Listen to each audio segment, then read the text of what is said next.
Comienza en Radio María La Espadaña, un programa dirigido por el Padre Arturo Díaz desde el Monasterio de la Encarnación en Ávila.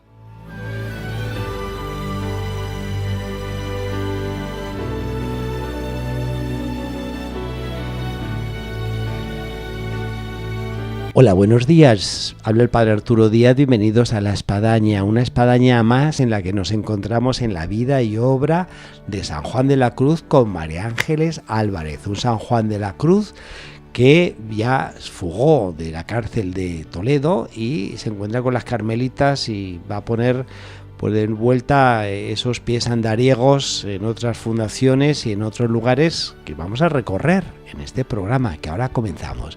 Bienvenidos a La Espadaña.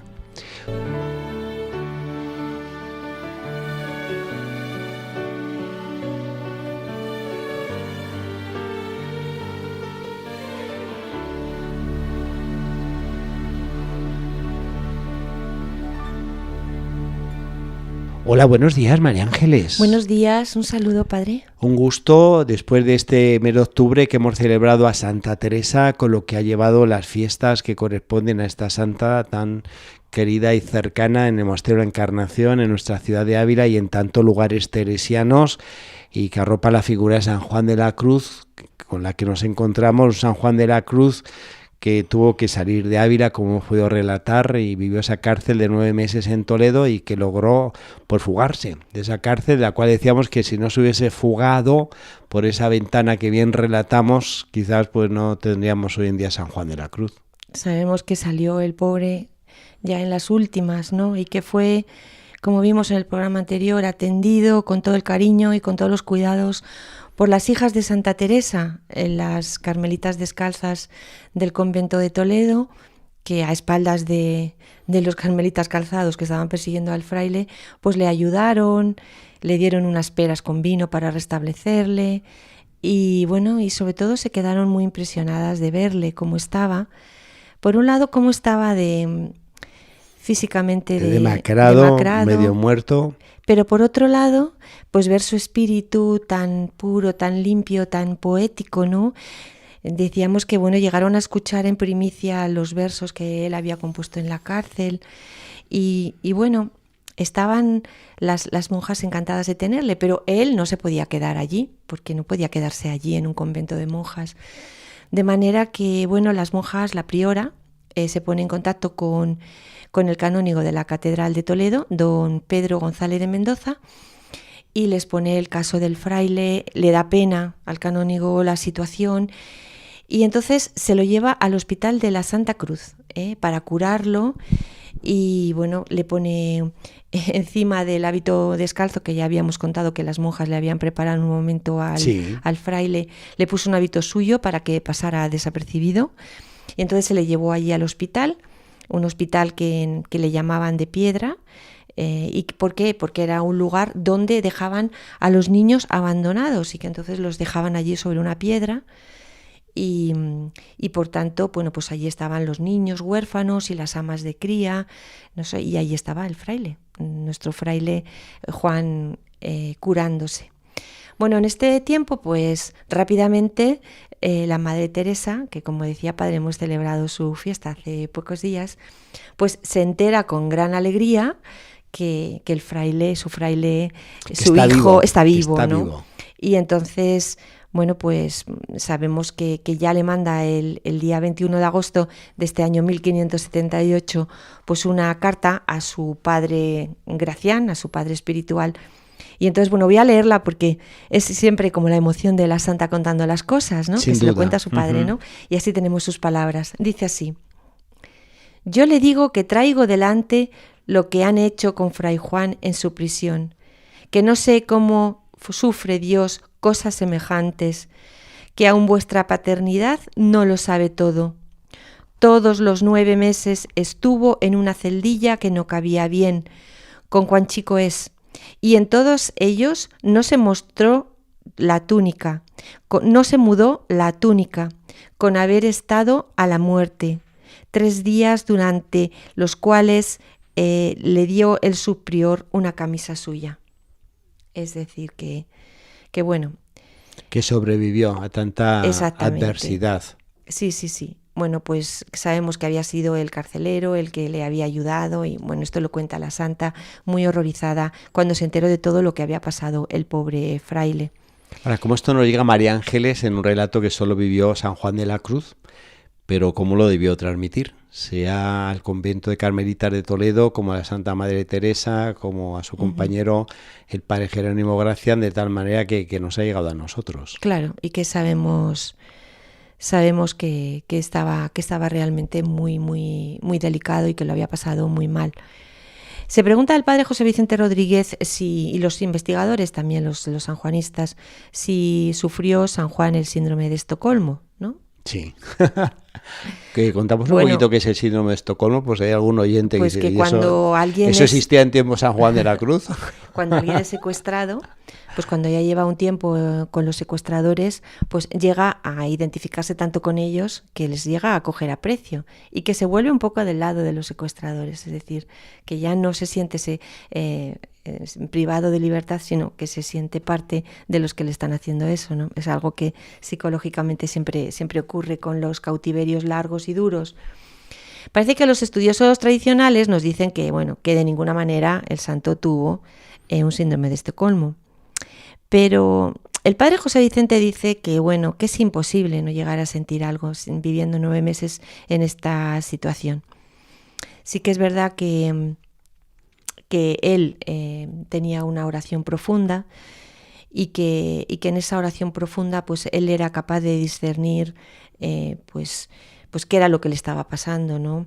La melancolía que sentía, la pena que sentía. Y bueno, seguramente pues el santo él mismo llegaría a decir que había una mezcla de sentimientos, ¿no? Porque por un lado pues se sentía muy mal, se sentía muy maltratado, se sentía humillado, pero por otra parte pues él excusaba y perdonaba a los captores y por tanto también llegaba incluso a ponerse en el caso de decir, bueno, es que yo en el fondo les entiendo, porque pues estas cosas que nosotros estábamos haciendo, estas cosas que yo estaba diciendo, pues ellos en su pensamiento, en su planteamiento, no lo podían admitir. Es decir, es una especie de mezcla, ¿no? Porque realmente Fray Juan nunca habló mal de ellos, nunca, y siempre les excusaba.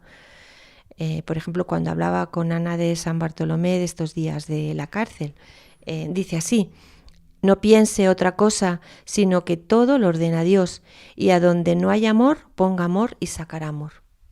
Es una lección de vida de Fray Juan. Es decir, que todo lo que nos ocurre, pues está Dios, y lo ordena Dios, y hay amor, aunque parece que no, y por tanto, leyendo así las cosas, tampoco uno se puede enfadar con quien le está haciendo grandes faenas, ¿no? Sí, creo que marca una diferencia muy grande entre lo que es el síndrome de Estocolmo, donde al final uno toma partido a lo mejor por las ideas de los captores o secuestradores, y en este caso lo que es sacar la virtud de la caridad en grado sublime, en la que siente pues eso, hasta cariño, compasión, misericordia y perdón por aquellos que le estaban haciendo ese mal, porque la realidad es que San Juan de la Cruz, una vez que salió de esta prisión, para nada, digamos, tomó partido de lo que sería, por decir así, el bando de los calzados. O sea, él continuó en la línea de los descalzos y de la reforma que Santa Teresa había emprendido con él. Sí, yo creo que ahí también para todos nosotros la lección es la oración. Al final la oración, esta oración de la que nos enseña tanto Fray Juan y que nos enseña tanto Santa Teresa, que nos entra en la verdad de nosotros mismos, pues nos hace el estar firmes en lo que somos, en lo que vivimos y en la presencia del Señor en nuestra vida, que al final es la que va dando sentido a todo. Hasta las cosas más duras que nos pasen tienen un sentido y una verdad, ¿no?, dentro de la oración. Y por tanto, cuando tengamos estos momentos de que lo pasemos muy mal y todo, aunque nos parezca imposible poderlo soportar, pues quizá tenemos como medicina, ¿no?, como herramienta la oración, que nunca se nos olvide, ¿no? Esa oración que nos lleva al amor, que es muy bonita la frase que ya has parafraseado de San Juan de la Cruz y que es lapidaria: donde no hay amor, pon amor y sacarás amor. Y es una buena recomendación de alma en tantas situaciones que podemos vivir y que con este ingrediente del amor, más que pues a veces lo que puede suponer la ira, la venganza, el odio, pues sacas amor. Pues claro, como él sacó amor de este carcelero que al final él le ayudó, él le trató con amor, con cariño y este carcelero se lo devolvió también. Así que le debemos mucho al carcelero. Por supuesto, la vida de Fray Juan seguramente. Bueno, empezó ya y claro, tenía que marcharse y empezó viaje a Almodóvar del Campo, que está en Ciudad Real, ¿no? Este era un convento que se había fundado en marzo de este año 1575. Es que claro, estamos hablando de una reforma que estaba tan recientita, era todo tan recién fundado. Un padre, Antonio de Jesús, que era portugués, daba clases de gramática en el pueblo. Y la pequeña comunidad donde vivía, pues los alumnos que tenía en el pueblo, pues eran los que ayudaban un poco a sufragar los gastos que tenían allí, ¿no? Y allí también, pues se mandaba esta orden recién fundada a todos aquellos que necesitaban un poco perfeccionar la gramática. Era como una especie de escuela primitiva que se fundó y que estaba al cargo del padre Antonio de Jesús. Bueno, pues cuando se entera la Madre Teresa que Fray Juan está por allí, pues le manda rápidamente una carta y les insta, ¿no? Como madre amorosa que es, que lo cuiden, que está muy malo, que por favor tengan cuidado de él, ¿no? Aquí, a mí estas cosas de la santa siempre me encantan. Sí, porque le veo esa parte maternal, cercana, con sus hijos, con sus amigos, ¿no? De estar preocupada por ellos, ¿no? Y de irle poco a poco ayudando. Bueno, ahí en esto hay una reunión importante. En estos días nombran a este padre Antonio de Jesús y lo nombran para que siga allí en el convento. Aprueban que vaya a Roma a pedir la separación de los calzados y pues miran a ver quién va a ir a pedir esta separación y mandan al padre Nicolás Doria y al padre Pedro de los Ángeles. Y entonces, bueno, pues los mandan para allá. Nombran a Fray Juan el superior del convento del Calvario y para allá se va a ir dirigiendo poco a poco el convento fraile. de Beas. Sí, el convento que está allí escondido en Sierra Morena. Uh-huh. Bueno, cuando se entera la santa de todo esto y se asusta, ¿no? Y lo que intenta es parar el envío de los frailes a Roma. ¿Por qué? Bueno, pues porque piensa que no es el momento.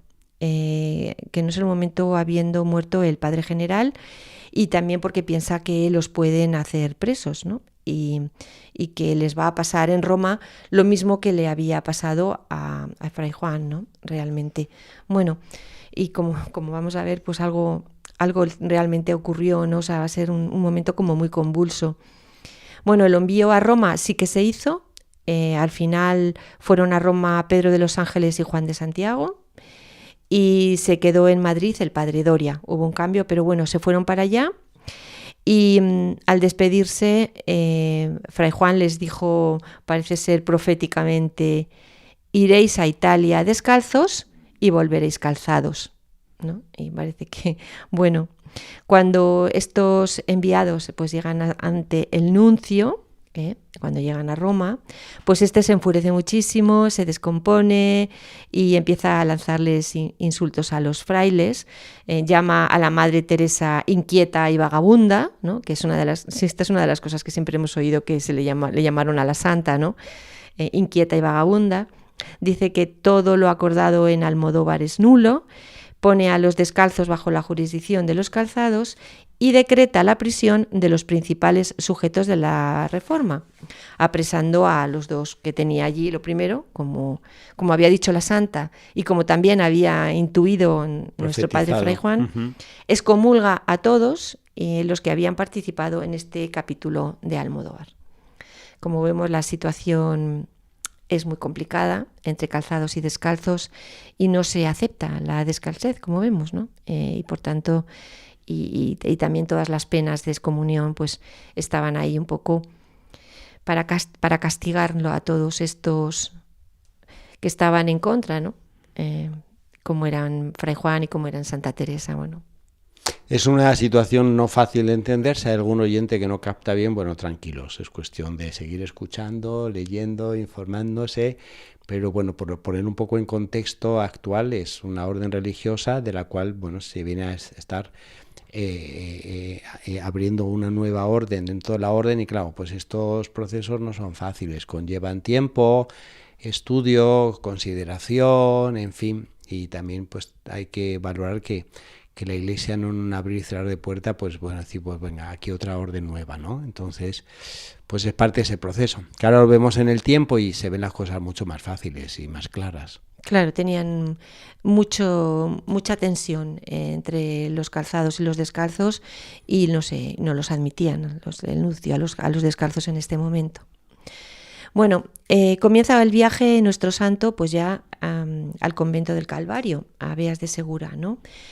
Es un viaje de 108 kilómetros.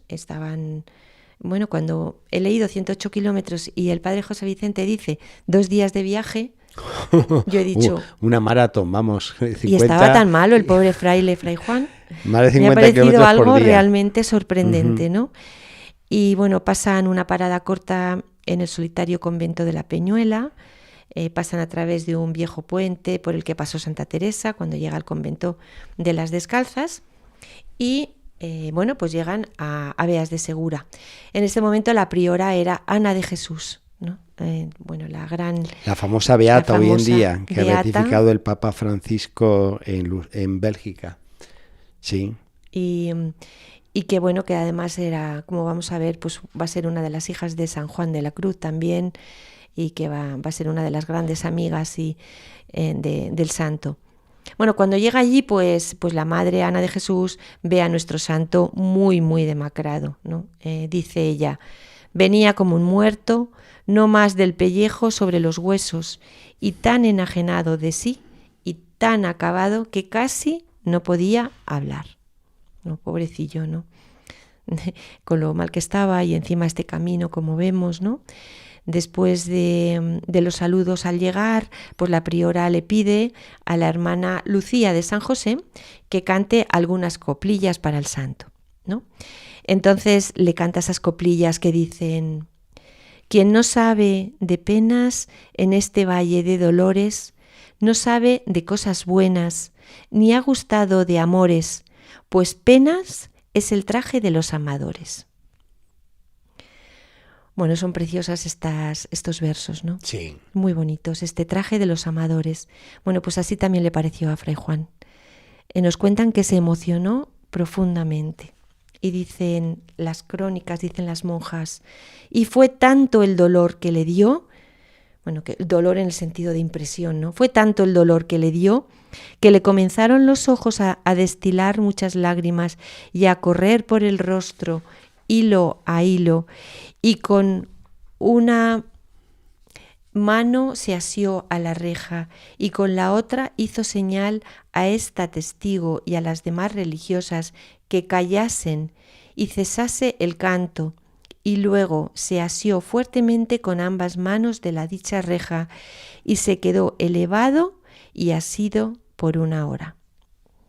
Bueno, esto lo relata una de las presentes, es decir, la impresión tan grande que le dieron, ¿no? Vemos cómo cuando analizó esto que le pasó a Fray Juan, ¿no? Cuando lo he estado pensando tranquilamente, digo, para una persona como él, para el que la poesía era la expresión directa del alma, que era como una especie de comunicación del alma con Dios, es como que el alma habla lo que vive con el Señor y lo que el Señor en ella deja, es decir, como algo muy, muy profundo, cuando él oye por boca de esta monja lo que él había vivido. Quien no sabe de penas en este valle de dolores, o sea, es como que el Señor está hablando a través de estos versos y por tanto él siente una impresión grandísima, ¿no? Esto yo creo que personas lo podemos entender perfectamente. ¿Cuántas veces, no? Leemos algo, rezamos algo, cuando leemos un salmo estamos y decimos, bueno, es que esto parece que me lo está diciendo el Señor a mí, o parece que yo lo podría decir perfectamente, ¿no? Sí. y sientes como una emoción. Es decir, bueno, sí, es impresionante, porque no sé, es algo como que pertenece a eso que está más allá de las palabras poéticas, pero que es lo inefable de la existencia, que te dice que eso es para ti, que eso es tuyo, y Sí. que por tanto es un terreno tuyo.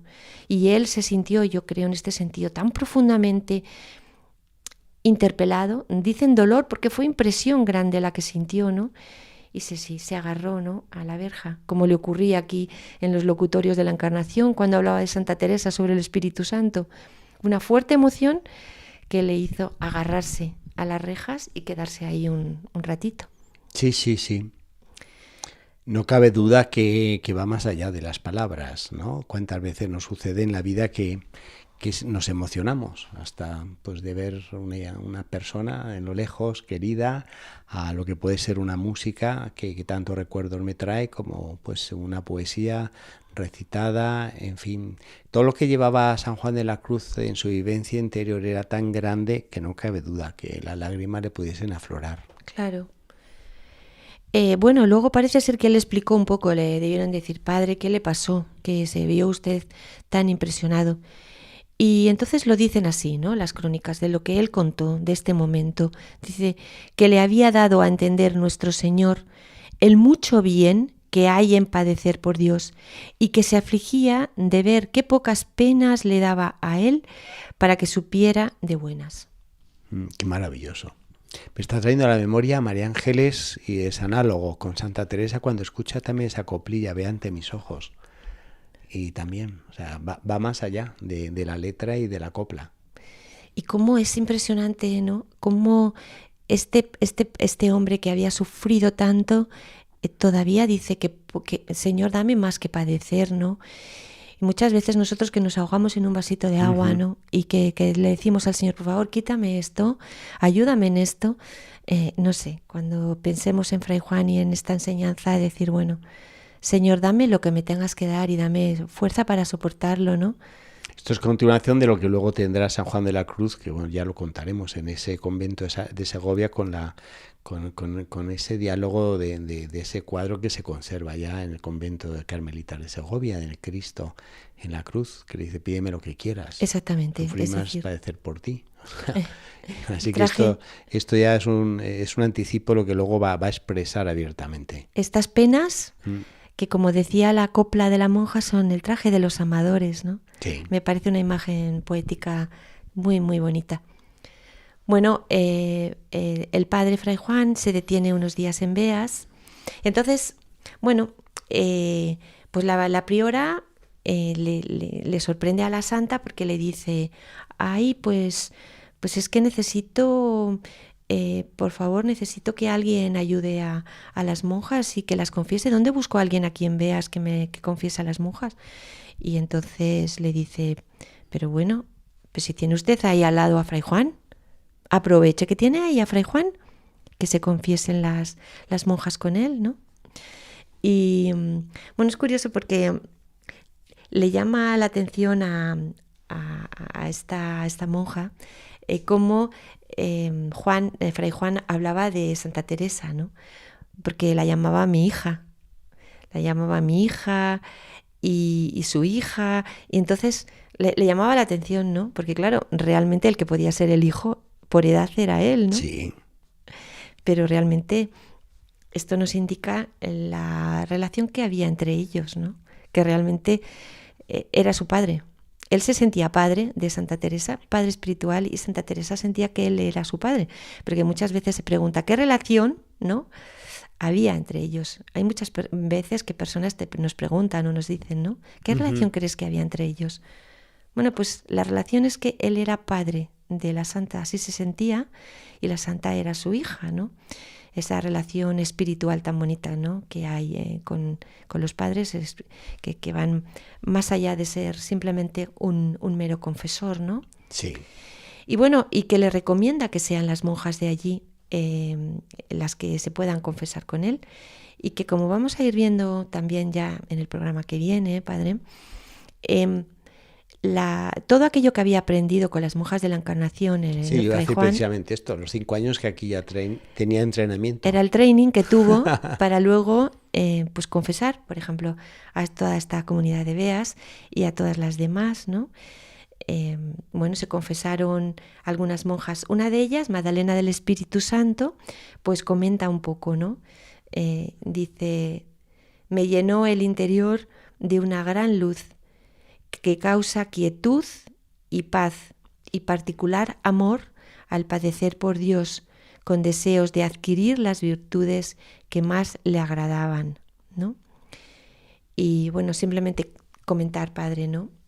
Que esto es así, es decir, tanto la confesión como la dirección espiritual crean en el alma esta quietud y esta paz, ¿no? En unos momentos en los que muchas veces oímos, ¿no?, la falta de este sacramento en tantas personas, ¿no?, que no se acercan al sacramento de la confesión y que no sabemos muchas veces lo que nos perdemos, ¿no? Exactamente. De paz, de quietud, que quizás es uno de los regalos que el Espíritu Santo nos da cuando frecuentamos este sacramento, que no lo olvidemos, y que aquí tenemos nuevamente la enseñanza de Fray Juan y lo que dejaba a las almas después de tratar con él.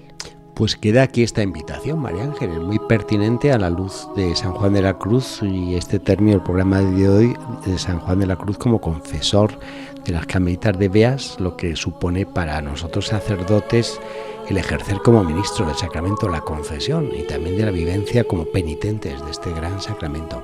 Pues muchas gracias, María Ángeles, y quedamos emplazados. Quedamos con San Juan. Siempre con sabor de más. Pues hasta la próxima, María Ángeles.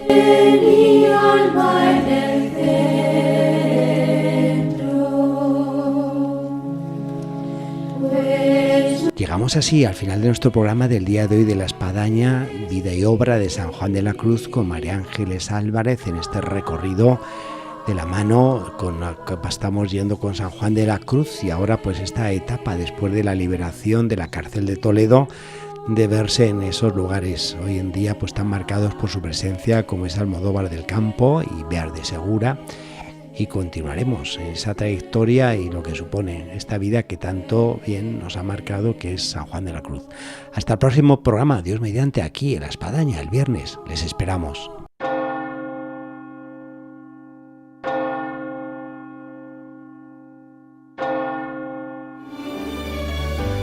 Han escuchado en Radio María La Espadaña, un programa dirigido por el padre Arturo Díaz desde el Monasterio de la Encarnación en Ávila.